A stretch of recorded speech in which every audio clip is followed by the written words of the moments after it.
Avez-vous déjà regardé les spirales dans une pomme de pin? Il se trouve qu'on voit clairement deux familles de spirales. Et si on compte le nombre de spirales dans chaque type de famille, on trouve souvent deux nombres successifs de la suite de Fibonacci. Ceci, on le trouve très souvent dans la nature et on peut en trouver plusieurs exemples. Juste comme rappel, la séquence de Fibonacci est définie selon la loi suivante. Les deux premiers nombres sont définis et le reste suit selon la loi qu'on affiche. Comment peut-on expliquer cela? En fait, c'est une question que les scientifiques se posent depuis longtemps. Pour trouver la réponse, voyons d'abord la structure principale de croissance de plantes, le méristème. Les méristèmes sont des régions de concentration de cellules indifférenciées qui se trouvent dans la région de croissance des plantes. À partir de lui, les cellules se divisent pour former des différents types de structures. L'activité mitotique de ces cellules crée des petits saillies autour du méristème, les primordia, qui vont se développer en éléments botaniques. On peut modéliser cette structure par un cône, où de nouveaux primordia apparaissent au centre dans des intervalles réguliers de temps et se propagent vers le bas avec une vitesse qui correspond à la vitesse de croissance de la tige. Pour simplifier encore ce modèle, on peut projeter la surface du cône dans un plan et représenter les primordia par des points qui s'éloignent du centre avec une vitesse radiale. Or, il se trouve que le paramètre qui fixe la forme finale de la structure, c'est l'angle entre la formation de deux primordia successives. Les mathématiciens ont montré que si cet angle est donné par une portion de cercle qui correspond au nombre d'or, phi, alors deux familles de spirales seront formées et les nombres de spirales dans chaque famille correspondront à deux nombres successifs de la séquence de Fibonacci. Il se trouve que cette condition équivaut à avoir le nouveau primordium dans les positions la plus éloignée possible des primordia précédents. Comme ça, on a aussi l'aire maximale possible pour l'ensemble des primordia. Bien, pour démontrer que l'angle d'or apparaît naturellement dans ce type de système, deux physiciens français ont créé un système avec des gouttes de fer fluide sous un champ magnétique qui recrée les modèles 2D du méristème. La répulsion entre les aimants conduit à un arrangement similaire à celui des plantes en croissance. Un nouveau aimant se place dans la zone où la répulsion magnétique des autres aimants est minimale, tout comme un nouveau pétale se place là où il y a le plus d'espace. Les hypothèses utilisées pour décrire ces modèles simplifiés sont résumées ici. Le système est axisymétrique, les primordia se forment dans le périmètre du centre et s'éloignent du centre avec une vitesse radiale. Et un nouveau primordium apparaît dans la région la plus éloignée possible des primordia précédentes. On voit que dans leur système, ils ont bien réussi à faire l'angle d'or apparaître. Nous avons donc essayé de refaire l'expérience du doigt-écoudeur, mais en utilisant des aimants permanents au lieu des gouttes de ferrofluide. Le but était de voir si nous pouvions obtenir les mêmes résultats qu'eux, c'est-à-dire des spirales suivant la suite de Fibonacci, tout en éventuellement apportant une amélioration à leur montage. Notre montage est le suivant. Une cuve remplie de fluide est placée entre deux bobines qui créent un champ magnétique croissant vers l'extérieur. On y injecte, l'un après l'autre, des petits aimants permanents fixés à des flotteurs. Il s'agit de disques de polystyrène très légers et qui ne coulent pas. Ils se déplacent vers l'extérieur de la cuve via l'influence du champ magnétique des bobines.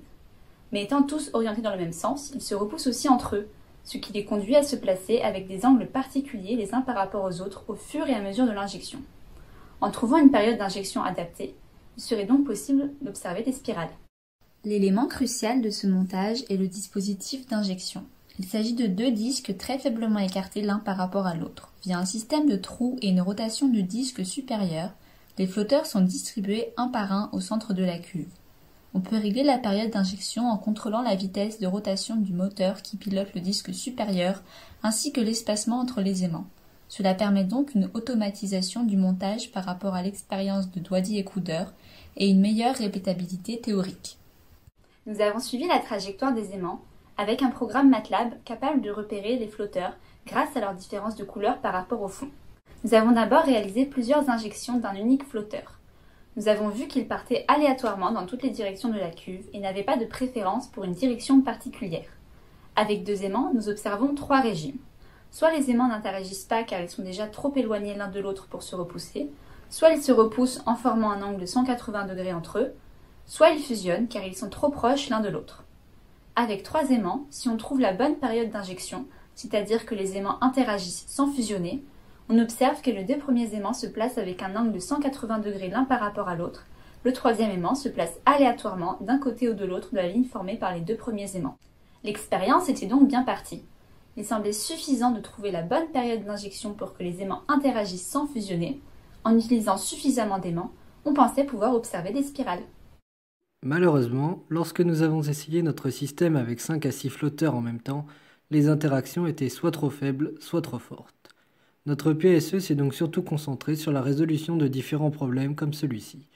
Nous avons pu dégager différents défauts et possibilités d'amélioration de notre montage. Tout d'abord, le gradient de champ magnétique créé par les bobines est trop fort. Les aimants accélèrent trop vite, il est impossible d'en faire interagir beaucoup en même temps car ils sont rapidement trop loin les uns des autres. Il est difficile de créer un faible gradient car il faut régler l'écartement entre les bobines très précisément, ce que nous n'avons pas réussi à faire malgré notre modélisation du champ via un programme MATLAB. Pour ralentir le déplacement des aimants, nous avons essayé des fluides de différentes viscosités. D'abord l'eau, où les aimants vont trop vite, puis des huiles et des solutions de polymères plus visqueuses pour augmenter les frottements. Nous avons aussi de nombreux problèmes intrinsèques au système d'injection. Les aimants tombent d'une certaine hauteur avant d'atteindre le fluide. Ils acquièrent donc une vitesse tangentielle et ne tombent pas exactement au centre de la cuve, ce qui fait que le système n'est pas isotrope. De plus, l'impact qu'ils subissent en touchant le fluide n'est jamais exactement identique. Ils n'accélèrent pas tous de la même manière, ce qui rend la répétabilité de l'expérience discutable. Le dispositif d'injection est proche de la cuve pour limiter le temps de chute des aimants, mais cela implique que les aimants passant sous le dispositif sont ralentis, car attirés par les aimants encore dans le disque, ce qui favorise la fusion de deux flotteurs, comme vous pouvez le voir. Pour conclure, nous n'avons jamais pu observer des spirales, mais nous avons dégagé différents régimes selon que les interactions soient trop fortes, trop faibles ou adaptées à ce que nous voulions observer.